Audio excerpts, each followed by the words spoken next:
Sa kasaysayan ng Southeast Asia, matagal nang may tensyon sa pagitan ng Thailand at Cambodia. Ngunit ngayong taon, tila nauulit ang madugong kasaysayan.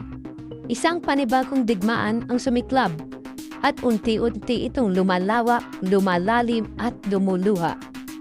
Hindi na ito simpleng alitan. Isa na itong trahedya ng dalawang bayan, ng dalawang kultura na kapwa humihingi ng ustisya at karapatan.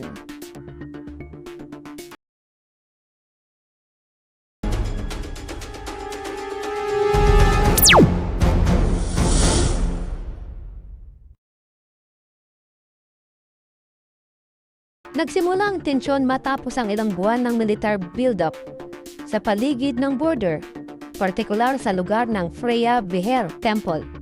Matapos nang inaangkin ito ng parehong panig, Thailand at Cambodia, ang templo, bukod sa pagiging sagradong puok, ay sinasabing nasa lupaing mayaman sa langis at mga mineral.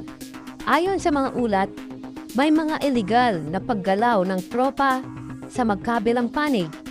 Sinundan ito ng serye ng putukan hanggang sa tuluyang pumutok ang gyera. Nagpapalitan ng airstrike at artillery fire ang dalawang bansa, ang Thailand at ang Cambodia. Sa loob lamang ng isang linggo, higit 60 sundalo at 120 sibilyan na ang nasasawi sa magkabilang panig.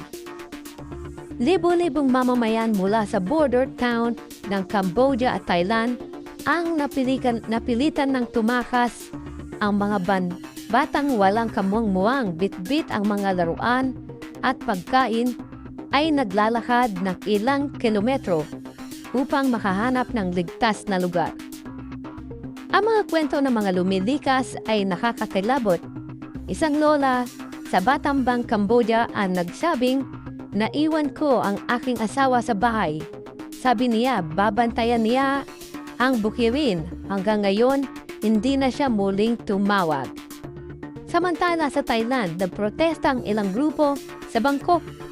Humihingi sa pamahalaan ang agarang tigil putukan. Ngunit tumanggi ang pamahalaan ng Thailand. Aniyay kailangan ng hustisya para sa mga nasawing Thai soldier na nagbabantay sa border ng Thailand at Cambodia. Habang tumatagal ang gulo, nagsisimula ng magpakita ng interes ang ibang bansa, gaya ng Vietnam na may sariling investment sa border. At doon sa lugar ng area ng Cambodia ay nagbabala na, kung lalampas sa karapatan ng karatig bansa, kami ay mapipilitang magsagawa ng aksyon. Ayon sa Vietnam, may mga report din na ilang Western armed supplies ang tahimik na nagbebenta ng mga armas sa magkabilang panig kapalit ng oil contract sakaling matapos ang giyera. Iba na ngayon ang anyo ng digmaan. Bukod sa aktual na putukan, laganap na rin ang cyber warfare. Ilang Thai government website ang nag-hack at pinalitan mga Cambodian flag ng anti-Thai messages. Sa kabilang banda, ang ilan namang Cambodian news page ay binaha ng Thai bot na kumakalat ng fake news. Sinisiraan ng gobyerno ni Prime Minister Hun Manet ng Cambodia. Nagiging mas delikado ang sitwasyon lalo na tila may information war na ring nagaganap na mas nakakagulo sa isip at damdamin ng publiko. Ayon sa ilang insider report, may lihim na pulutong ng nagaganap sa Singapore kung saan nagtungo ang ilang diplomats ng Thai at ng Cambodian. Ngunit walang malinaw na kasunduan. Ang Thailand ayaw umatras sa posisyon. Ang Cambodia hindi rin magpapatalo. Sinubukan na ring mamagitan ang ilang Asian leader tulad ng Indonesia at ng Malaysia. Ngunit walang malinaw na breakthrough.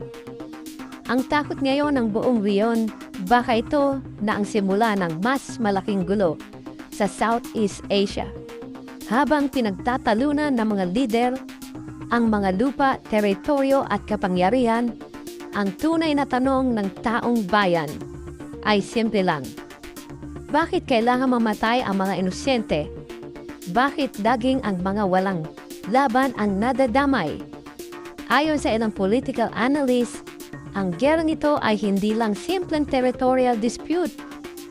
Isa rin itong larong pampolitika para palakasin ang suporta ng mga leader mula sa kanilang mamamayan, lalo na kung may binabantayang eleksyon o krisis sa loob ng bansa. Sa huling bahagi ng Mabuhay na sa Border, isang batang Cambodian ang sumulat ng liham na iniwan sa isang abandonadong evacuation center at ganito ang laman. Mahal kong mundo, pagod na kaming tumakbo. Gusto ko nang pumasok sa school, maglaro at makasama si nanay. Sana po tapusin na nila ang gera. Ang nagngangalan ng estudyante ay si Lee Sotea. Siya ay 9 na taong gulang at isang Cambodian. Ngayon, walang kasiguraduhan kung kailan magwawakas ang digmaan. Pero isang bagay ang malinaw, habang pinipilit ng mga lider ang kontrol sa lupain, ang mga tunay na nawawalan ay ang mga ordinaryong mamamayan.